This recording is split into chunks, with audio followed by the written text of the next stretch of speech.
दोस्तों, जैसे जैसे मिका एनजी मिसाइल को फ्रांस अपनी सेना में शामिल करने की तैयारियों में लगा हुआ है, अब इस मिसाइल के आने से पहले ही इस बात की उम्मीद की जा रही है कि भारतीय वायुसेना भी फ्रांस से मिका एनजी मिसाइल को खरीद सकती है। लेकिन सेम इसी कैटेगरी की हमारे पास मिका एनजी मिसाइल से भी ज्यादा बेहतर स्वदेशी अस्त्र मार्क II मिसाइल होगी, जो रेंज के मामले में मिका एनजी मिसाइल को पीछे छोड़ देगी। पहले समझने की कोशिश करते हैं कि मिका एनजी मिसाइल और अस्त्र मार्क II मिसाइल में क्या डिफरेंस होने वाला है। मिका मिसाइल का इस्तेमाल इस समय हमारी वायुसेना कर रही है और इस समय हम अपने मिराज 2000 और रफाल फाइटर जेट में मिका मिसाइल का इस्तेमाल कर रहे हैं। मिका मिसाइल की खास बात यह है कि ये मिसाइल बहुत ही ज्यादा मैन्योरेबल मिसाइल है और इस मिसाइल के दो वर्जन आते हैं। पहला वर्जन तो एक्टिव रेडार सीकर के साथ आता है और दूसरा वर्जन इंफ्रारेड सीकर के साथ आता है। एक्टिव रेडार सीकर के साथ जो मिका मिसाइल आती है उसको हम मिका RF के नाम से जानते हैं और जो इंफ्रारेड सीकर के साथ में मिका मिसाइल आती है उस मिसाइल को हम मिका IR के नाम से जानते हैं और इस मिसाइल की रेंज 80 किलोमीटर के आसपास है। इस मिसाइल के वेट को काफी ज्यादा कम रखा गया है और इस मिसाइल का वेट केवल 112 किलोग्राम ही है और जो फ्रांस की नई मिका एनजी मिसाइल आने वाली है उसका वेट भी लगभग मिका मिसाइल के बराबर ही होने वाला है।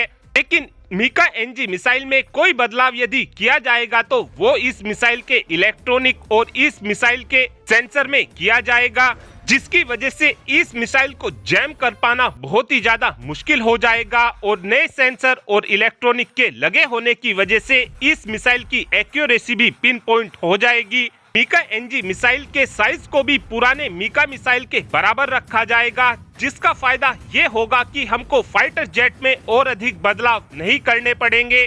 Mika NG missile dual pulse motor के साथ में आएगी, जिसका फायदा ये होगा कि जिस दौरान इस मिसाइल को फायर किया जाएगा, जब से लेकर टारगेट को हिट करने तक मिका एनजी मिसाइल की स्पीड बिल्कुल सेम बनी रहेगी। सेम इसी तरीके से ही हमारी ब्रह्मोस मिसाइल काम करती है। जिस दौरान ब्रह्मोस मिसाइल को फायर किया जाता है, जब से लेकर टारगेट को हिट करने तक ब्रह्मोस मिसाइल की रफ्तार सेम बनी रहती है।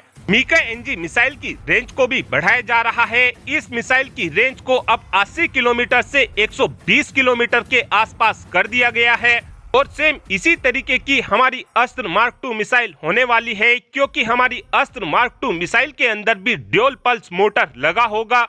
लेकिन हमारी अस्त्र मार्क II मिसाइल की रेंज 160 किलोमीटर के आसपास होगी।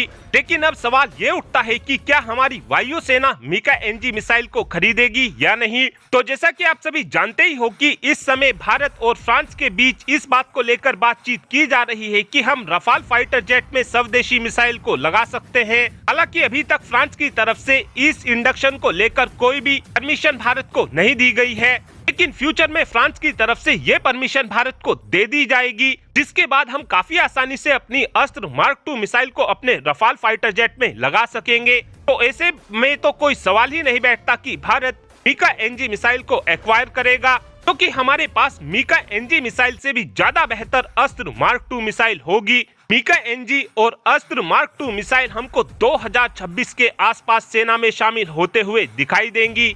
और अब आप ही कमेंट कर बता सकते हैं कि क्या हमको मिका एनजी मिसाइल को खरीदना चाहिए, हाँ या फिर ना। इस बात का आंसर आप कमेंट बॉक्स में दे सकते हैं। Thanks for watching this video. Have a good day.